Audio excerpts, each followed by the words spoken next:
Okay. Compulsory registration of motor vehicle. Compulsory registration, all motor vehicle operated on or upon any highway of the Philippines must be registered with the LTO for the current year. Okay? Lahat daw ng sasakyan na dumadaan sa kalsada dapat nakarehistro kay LTO. Okay? Bawal tayong gumamit ng sasakyan na hindi nakarehistro. Pagka nahuli kayo, may idea po ba kayo kung magkano yung penalty? Depende sa violation, sir. Pag expired. Okay. Pag expired, 10,000.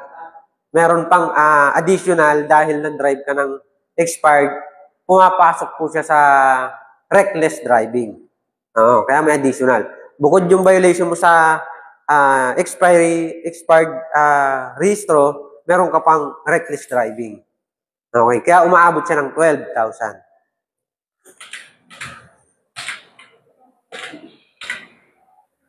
Okay, wait lang. Yan. Okay, registration of motor vehicle pa rin. Paano mo daw malalaman kung kailan mo re-registro yung sasakyan mo? Okay. Okay. Ito yung last digit of the plate number. Ibig sabihin, monthly schedule. Okay? Yung second to the last digit of the plate number, yung schedule weekly deadline. Okay, ito yun.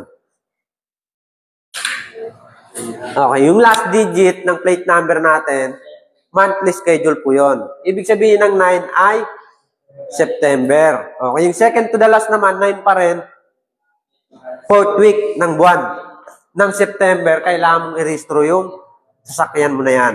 Okay. Tandaan, kasi baka kasama sa exam.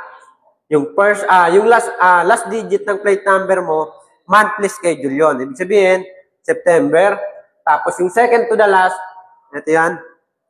Yan, second to the last digit, weekly schedule naman yon. Ibig sabihin, yung second to the last, 9 pa rin, pang 4th week siya ng September, kailangang i-registro. Okay? Ganyan yun. Kaya pagka may plaka na kayo, dito kayo magbe-base kung kailan kayo magre-registro.